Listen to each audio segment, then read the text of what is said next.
Selanjutnya race ke-9. Abang mau jadi mata mesin rumput tadi jauh. Mana nyampe dari segala tadi. Sekali ini kok. Oke, inilah race ke-9. Jarak tempuh 1.200 meter.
Joki sudah menaiki kuda masing-masing. Mari sama-sama kita saksikan race 9 ini, siapa yang akan menjadi juara di jarak 1.200 meter.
Ayo.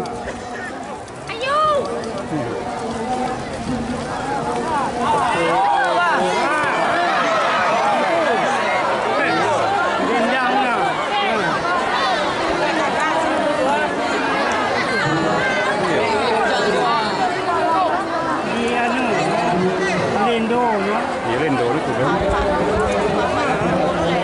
Iya kena baru baru aja. Ile kudo ke tapi jalan ni. Dua tingkah letaknya.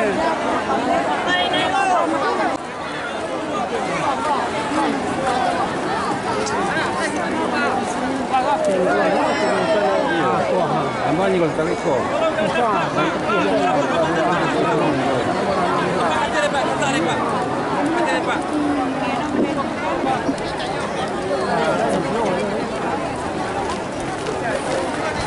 Pak, ni nak kata Pak. Pak, oh ya. Oh, Pak. Oh. Naik dah. Atau mana ke dalam? Ayah goreng punya. Kuda sudah bersiap-siap.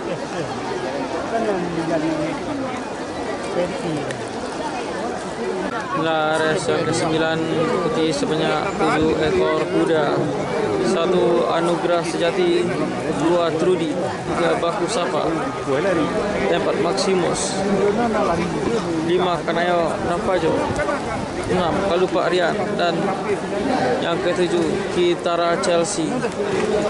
Oke, mari kita sama-sama saksikan siapa yang akan menjadi juara di CD Pemula 2 tahun divisi 3 ini dengan jarak tempuh 1.200 meter.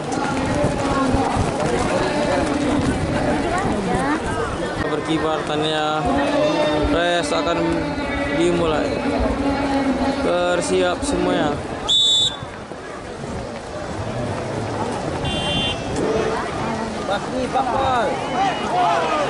Oke, mari kita lihat.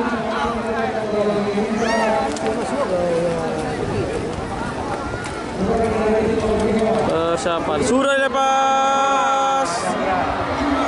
Siapakah pemenang di jarak 1200 meter ini divisi 3 kelas CD?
Oke, mari kita lihat siapa yang menjadi juara.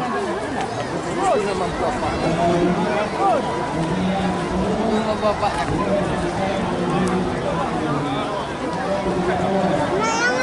8, Mak, yang tapa anak Anton itu. Tahu nomor berapa itu? Iya, makanya tengok.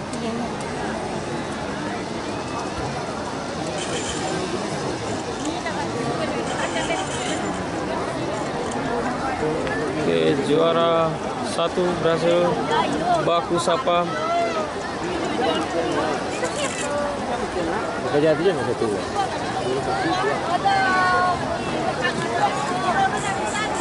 Juara 3 Kanayana Fajo. Juara 1 berhasil oleh Anugrah Sejati. Salah. Baku Sapa juara 2 dan Kanayana Fajo di juara yang ketiga. Pemenang di race CD 1200 meter yang berhasil dimenangi oleh Anugrah Sejati atau Berka Nusantara. Juara 2 Baku Sapa dan juara ketiga Kanayana Fajo.